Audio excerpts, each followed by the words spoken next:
Hello, welcome to a new episode about using FreeCAD 1.1 together with a CAM workbench to generate G-code for the CNC. In this episode, we are going to talk about the lead in and out Dressup, which allows for easing in into the cut, not just plunge vertically, but rather take a side approach.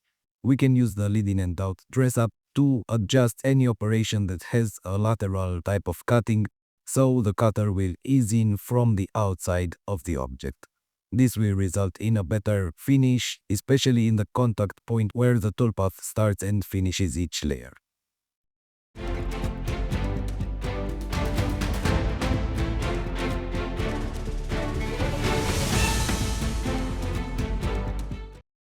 If you want to support me but you want to have a benefit for yourself at the same time, you can buy the book, be it in a physical or in a digital version, on my Ko-Fi page. It is a complete guide about using FreeCAD 1.1 together with a CAM workbench. It covers all the operations, all the dress-ups, with a lot of details about each of them, about how to use them, and what each property means. Before moving on, let me thank everybody that's supporting me, be it here on YouTube, on my Patreon page where you can find all the videos without any interruptions, without ads, or on my Ko-Fi page where you can find all the macros that I use in my videos, and you can download them for free or together with a small donation. Let's first start by applying the Dressup tool profile operation. You can see that I have here a profile operation covering 3 of the 4 edges of this object and a stock object that is larger than the model. By default, the profile operation will start exactly in the corner, move sideways, cut the base geometry, in my case these 3 edges, and then move vertically out of the cut. This works okay for a lot of situations, but sometimes you might need the tool bit to start the cut with a smooth movement from outside of the stock object. So let's take the profile operation and apply the Dressup, the leading out Dressup. You can see that even with the default settings, I already have a pretty good result. I have a smoothing into the cut and out of the cut when finishing the 3 lines. This is valid for each of the layers, so no matter what step down I use, each of the layers will have this movement. But let's see how we can improve this operation, which are the available settings, and how we can combine them to get what we want. First, we can either check the lead in and lead out, or both of them. Obviously, if none of them is selected, nothing will happen, but it is important to know that you can only apply the path modification for the starting of the operation or only for the finish of the operation to apply a lead out. Each of these 2 types of lead in and lead out have several styles. You can see here a pretty large list of styles. I will take them one by one and explain to you what are the differences and which are the settings for each of the styles, how you can change those settings to get the correct toolpath. The first style is arc. It creates a simple arc in the XY plane that is tangent to the start or the finish of the operation in case we are using a lead out. We cannot change this behavior. The arc is always going to be tangent to the toolpath line. What we can do is to invert the direction, which flips it on the other side. The toolpath will now start 180 degrees compared to when it wasn't checked. The default radius is set to 3/4 of the tool bit diameter. You can see that by editing the expression. It's the tool controller tool diameter value divided by 2 multiplied by 1.5. This is 3/4 of the tool bit diameter.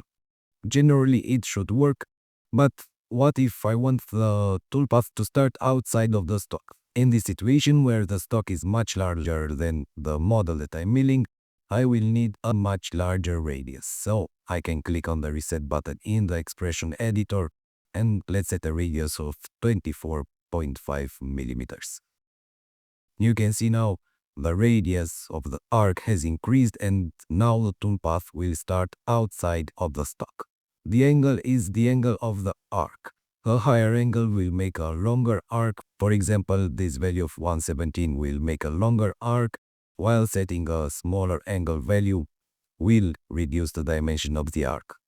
If I want to have a smaller angle value and I still want the cut to start outside of the stock, I will have to increase the radius. So now setting a larger value for the radius with the same 53 degrees angle will eventually move the starting point of the operation outside of the stock. No matter what value I set here for the angle, it is limited to 180 degrees. You can see when I click back here, the value snaps back to 180 degrees. I cannot have a full circle, for example, as an arc lead in or lead out. Let's set the angle back to 90 degrees. And now let's set an offset entrance location. Let's set a value of 8 millimeters. You can see that everything has moved 8 millimeters away from the initial starting point of the profile operation. In case of an open toolpath and if the toolpath doesn't continue from a previous layer, the offset will be made along the tangent in that point. In this case, I have a straight line.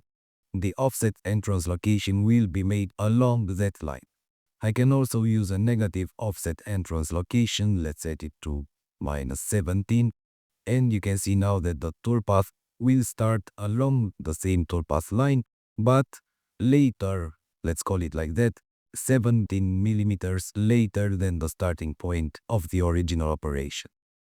As I've told you, the offset entrance location is on a tangent line to the toolpath in case the toolpath has open edges. Let me disable this operation, create a new profile operation which by default will cover the entire object. Let's click on the OK button and let's apply a new leading out Dressup so you can easily see how in this situation when the toolpath is continuous, the offset entrance location will move the entrance along that toolpath. A positive value will move it along this line, while a negative value will move it along this toolpath line. Let's delete this profile operation and let's get back to our original one. Let's change the style to the next option, which is line. This will create a straight line up to the beginning of the toolpath, set at an angle to the same tangent in the starting point of the toolpath. So let's get back to an offset entrance location of 0. You can see that the initial movement, the leading Dressup, will move from outside the stock at a distance of 39.5 millimeters at an angle of 90 degrees to the toolpath line.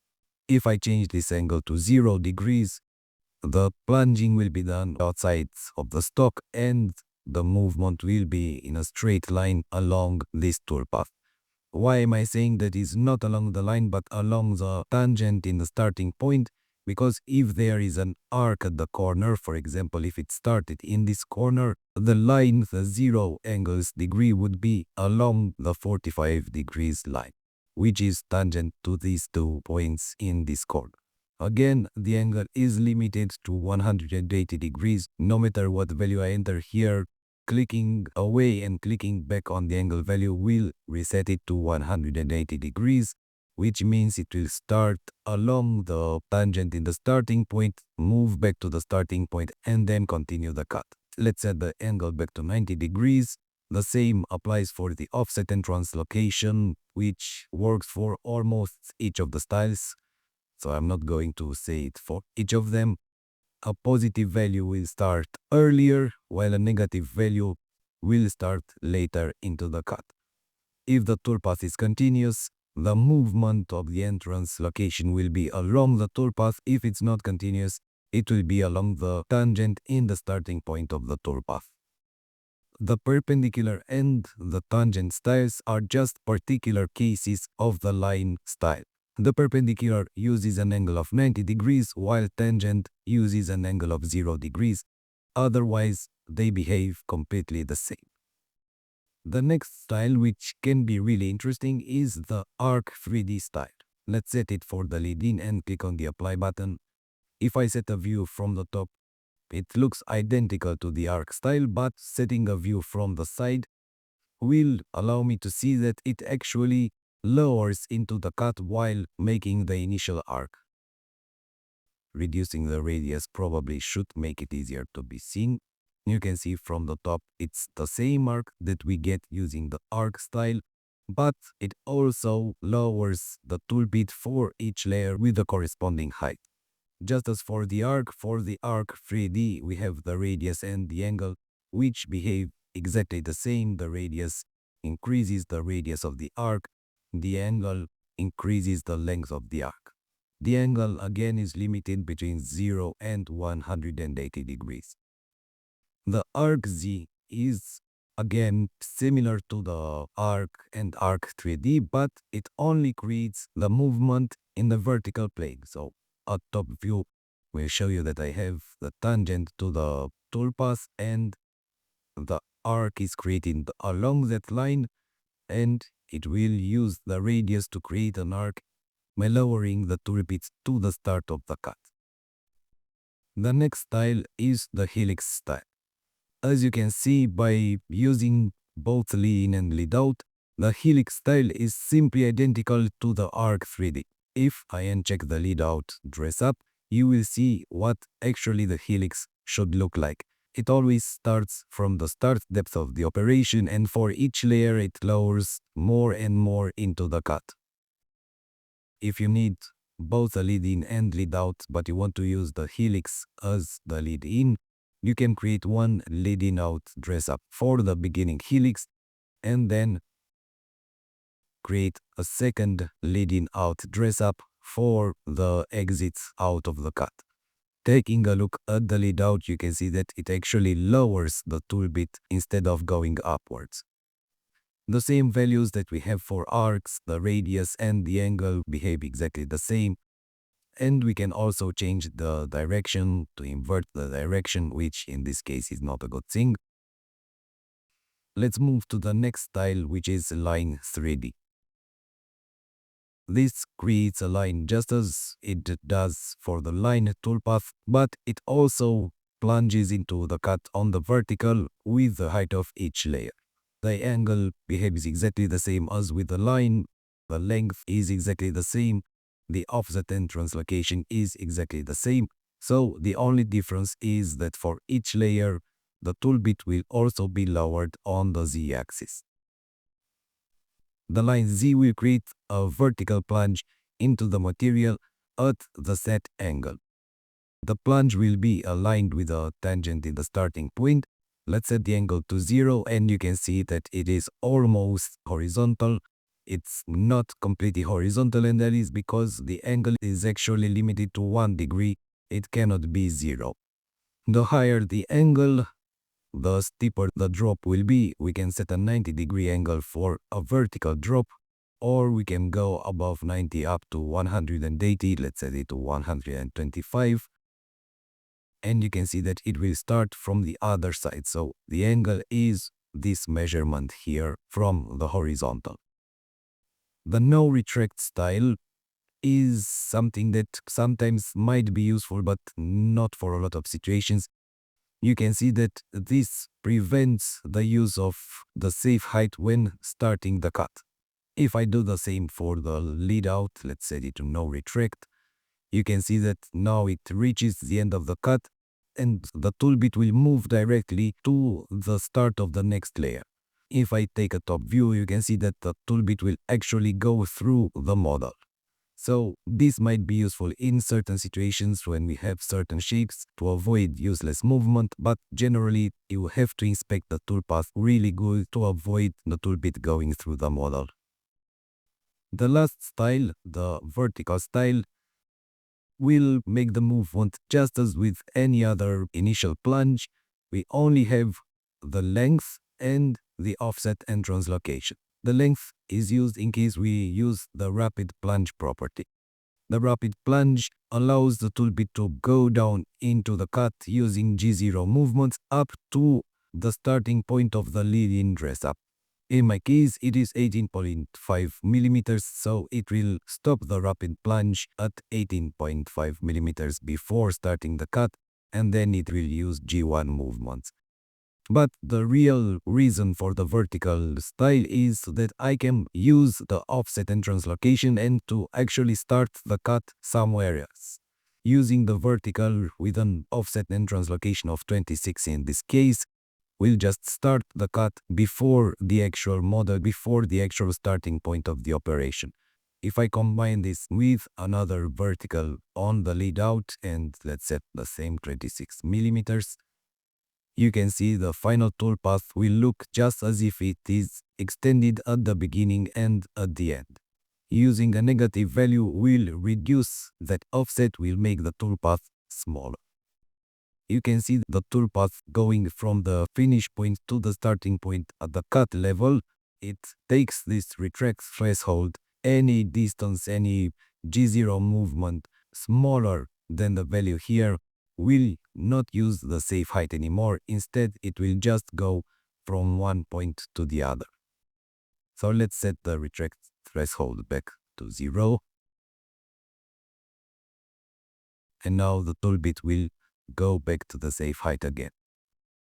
I've told you earlier about this option. What this does is that instead of using G1 movements when lowering at the start of the cut, it will use G0, the maximum speed the machine is allowed to move.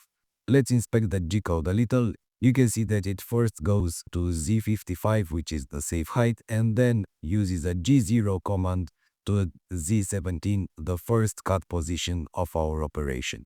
If I don't check the rapid plunge option, let's inspect the G-code again.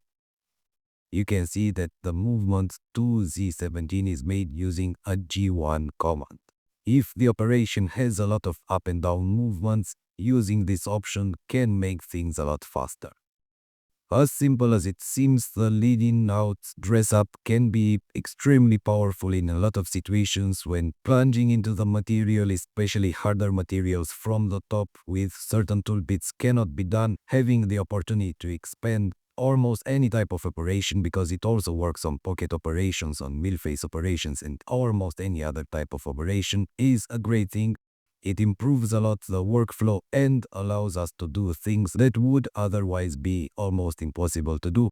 Making these slots without the lead in and lead out would be simply impossible.